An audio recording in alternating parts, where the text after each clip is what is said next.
The slopes are open today for skiers, snowboarders, and everyone in between. The most recent addition is Grouse, just across the Lions Gate. Our Camille Carmeli has been following the story for us. And Camille, this has something to do with a lot of snowfall recently. That's right, Megan. We saw a major dump of snow on many of the mountains across the lower mainland, and that fresh powder meant a lot of the slopes opened up for the season. Now, the first mountain to open up this year was Whistler Blackcomb, and they opened up their hills on Wednesday after seeing more than 145 centimeters of snow this month. Then on Friday, Cypress Mountain opened up its slopes with 40% off lift tickets. They say they've received more than 100 centimeters of snow this week alone. And then finally, Grouse Mountain opened up today with a pretty decent turnout. They say this is usually around the time when their mountains are expected to open up.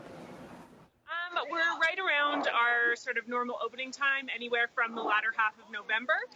Once our conditions are ready, then we like to open up as early as possible. So it's great to have skiers and riders out on the hill today.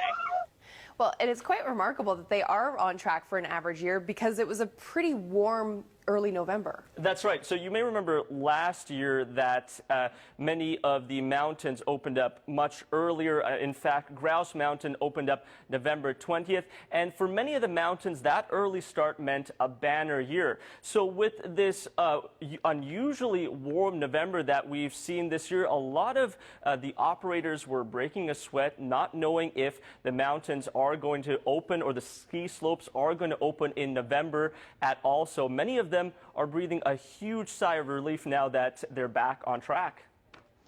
We were just excitedly preparing for winter.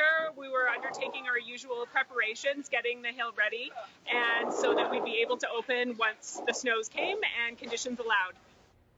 And Megan, we've heard this. Grouse Mountain is on sale this winter, but the operators say that shouldn't affect the day-to-day operations, especially for skiers and snowboarders this winter. Good stuff. Thanks, Camille. You're welcome.